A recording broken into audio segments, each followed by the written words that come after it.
everywhere.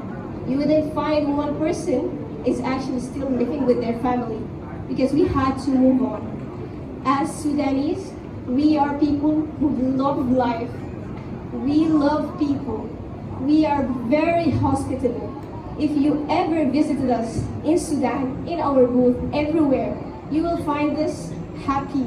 You'll find us very cheerful because that's us. Unfortunately, the war kept happening. We tried to preserve through everything, and the bad news happened again and again and again. And recently, one of our biggest cities that had already been a big place for refugees who came being displaced, which is Al Fashir.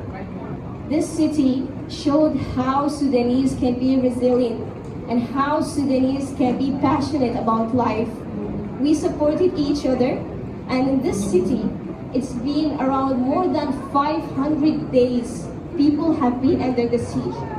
And at the end, it has been entered, and it fell. The city has fell eventually.